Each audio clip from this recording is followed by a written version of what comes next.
Yeah, and Eclipz is someone who in the Smash scene who I have a lot of respect for. Has played Falco for the longest time, and this Eclipz is a guy who he's been someone who's gone from the bottom to the top. Agreed. For a while, he was like someone 1-2, 2-2 sort of in the scene.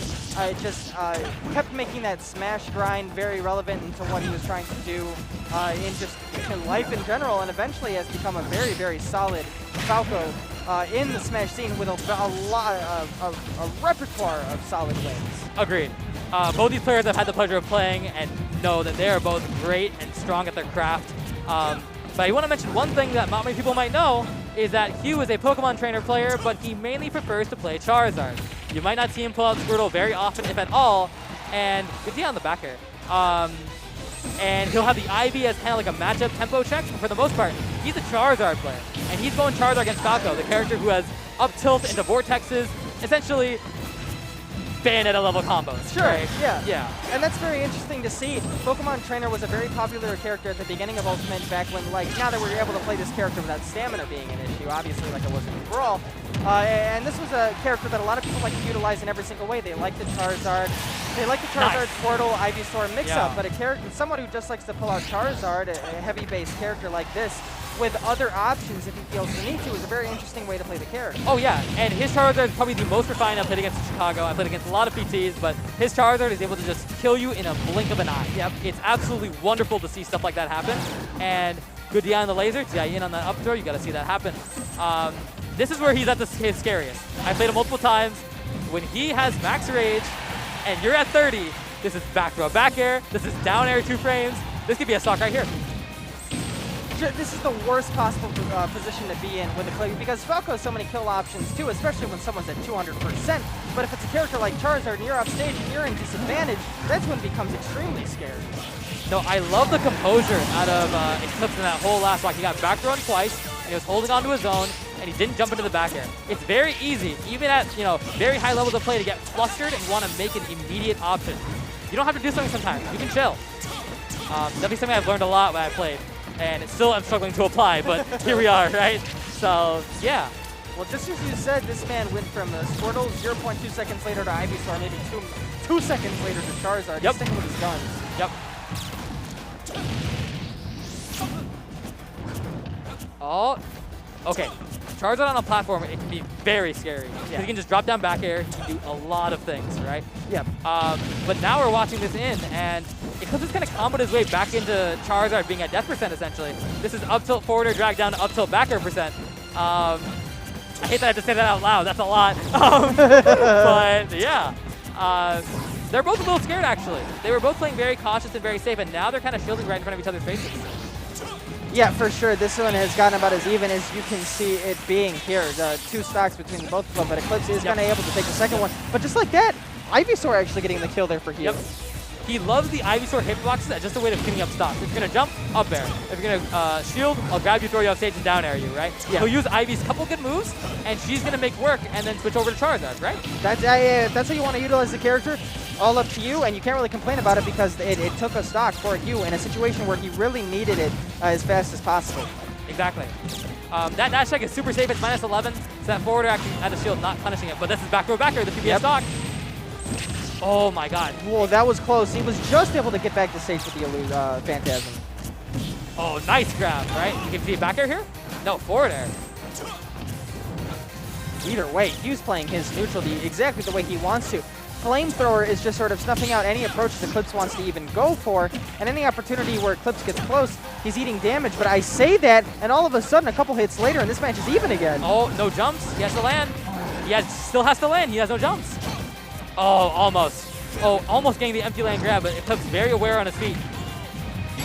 Oh, beautiful pivot cancel forward tilt on the tech rollout. Yeah, the very tip of Charizard's tail there was able to seal it for Hugh in a very, very close game 1. Agreed. And it's really interesting to see someone completely rely on Charizard like this, because back when Pokemon Trainer was really popular, a lot of the time Charizard was the stock cleaner, if you will. Yes. It was very heavily Squirtle, neutral-based gameplay with maybe you throw in Ivysaur once in a while here, depending on the matchup. But Charizard was the, like, once your opponent... Charizard is early Pyro, if you will. Once you get to, like, 60, 80, that's when maybe you bring out the Charizard. Yeah, they're on the ledge, go for a forward tilt, upset at a shield, you know, back air, right? Yeah. Very strong, solid kill moves, but you don't see them play at early percents because you have Squirtle 0 to 40s, you have Ivysaur up airs, right? But Hugh is the one pioneering that kind of Charizard early percent meta, and he's doing great right now up a game against Eclipz, right? Absolutely. Very solid Falco and Eclipz as well. Trying to immediately go for the Death Spike. There, he hits a couple of down airs, but Hugh is able to power out of them with his up B. Yes, absolutely.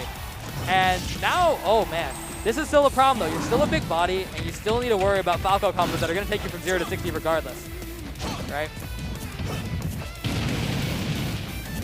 Once again, they get off me Flamethrower to do a little bit more damage, but it didn't interrupt Eclipse's game plan too much. That back air across the stage isn't going to be able to kill, but with Hugh sitting at 150, now he's got to be super careful. You need to take a stock from Charizard right here, because this is still, you could die right here. Okay, he's alive. All right. That frame 3 nair from Falco, not many people know he has it, but you need to be alive. Yeah, absolutely. And Eclipz still trying to approaching Hugh very carefully, not doing anything too crazy. And just like that, because of it, he's going to take away Hugh's first stock, only at 62%. Yep, he used forwarder the last couple of times to punish that the dash attack from Charizard. It's minus 11, but that up smash comes out much quicker, and up smash is going to be able to scoop him up and get the kill. So very solid by Eclipz. The edge guard game from Charizard has been solid so far this set. The down air just barely missed. And now it's Eclipse's turn to take advantage of this edge guard to get back on stage. Yep, we got an easy 0 to 70 coming out from Eclipz, right? This is what Falco does, right? And it doesn't really matter how good your SDI is because, well, you're still a big body, right? Absolutely. So, yeah, you got to try your best there. And it's showing it right here. Nice Hugh, unfortunately, eating the 95, but the back air, like you said, will take the stock from Eclipz in game 2. Oh, Eclipz swinging a little bit too much right there. This could be potentially a reversal. Nah, he holds his position. That's very hard. In a high-stakes situation like this where you're so close to taking the game, you really want to go in. So holding back just a little second can make all the difference. Absolutely. Yep, see? Held his position, held the landing. And a nice catch because of it. Eclipz now has a very prominent lead here in game 2. Oh, man. Yeah, so we see the Hugh Ivysaur coming out. This is kind of a situation where you want to use the big hit up air. Yep, there it is, double up air. Falco can't land that well. Oh, finds his way down. Ooh, the tag team effort from Ivysaur has been incredible so far. It felt like Eclipz had a huge lead only a couple of seconds ago, but a couple up airs later from Ivysaur, and this one's almost even. Yeah. Oh, look at that.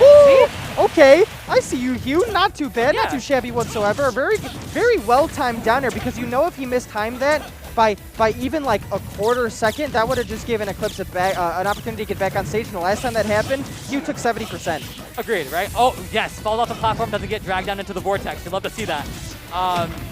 Yeah, I'm really appreciating how Hugh is kind of just playing around, you know, Eclipse's hitboxes, right? Yep. Because it's so easy to get hit by anything and just die, like right here. Good drag down He's fair. still alive, right? Into a fair. Yeah, he is still alive, but Eclipz has him exactly where he wants him off stage. Not going to be able to capitalize it on completely, though. Oh, nice. Just like that. Yeah. Little miss space and Eclipz with a very solid up smash, and this one is even. Yep, 1-1.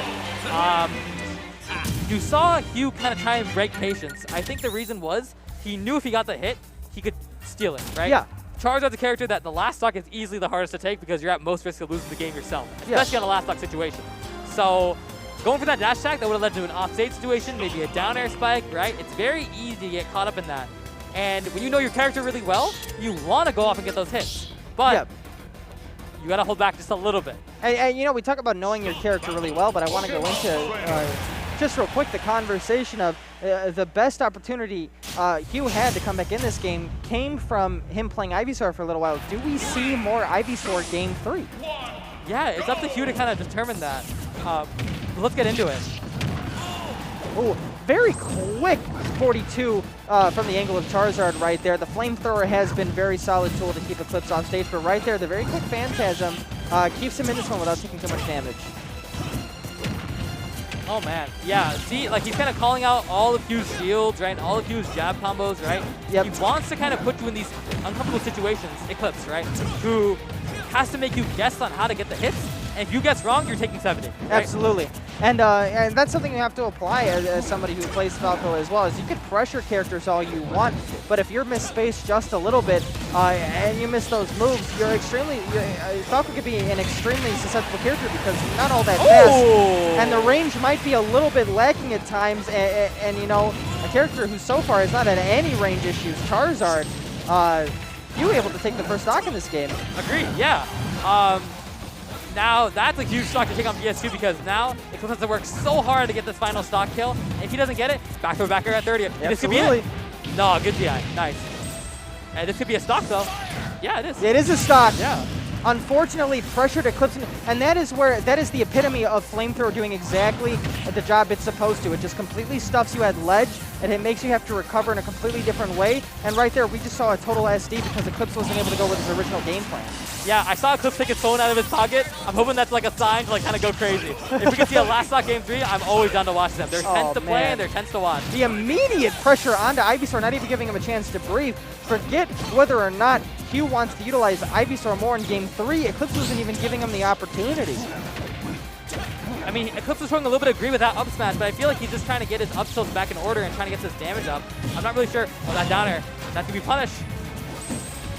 Will he be able to get back to stage for free here? He will. A little more chip damage onto the laser from Hugh, but Hugh actively trying to get him off stage as much as possible. Down block? Yep, that'll do it. Yep. I'll do 100%. I tell you, you're going to get the restock comeback against Hugh, right? Against a Charizard, against a Heavy? Yeah. That's not easy, man. It's going to be tough, but Eclipz has all the means to do it so far. Hasn't taken a whole lot of damage. Hugh hasn't been able to find a way in. Wait a minute. The easy predict. Okay, shield drop. Okay, the Ivy went crazy in game 2. Are we going to see Ivy again? He needs to be crazy right here. He needs to at least do maybe 20, 30%, maybe even get a kill for him. Ivysaur is certainly capable of it. Oh, that must have been a misinfo for an up tilt, definitely. Oh my god. I mean, this is a situation where maybe the smaller frame of Ivysaur might be able to help Eclipz and keep him alive. Or help Hugh. And Eclipz is hard to combo, but now we're back on Charizard. Doesn't matter anyway. Up there. That is going to kill, and even a lot faster than I expected. Awesome. The pop-up from Hugh. You can tell he was scared. He was getting reversaled a little bit, but he brought it back. He played super good. Really proud of that. And you know what? And this is something that cannot be understated. Ivysaur, for that last stock, did exactly what he needed to do. Yes. Ivysaur was able to get like 30 damage onto Eclipz while taking no damage himself. Yeah. And going into a Charizard when you have like 10% and you're able to get Falco to 90% because Charizard got like 35% on him, that's huge. Can't be understated at all. You get used to playing Charizard for 2 stocks, and then this little cabbage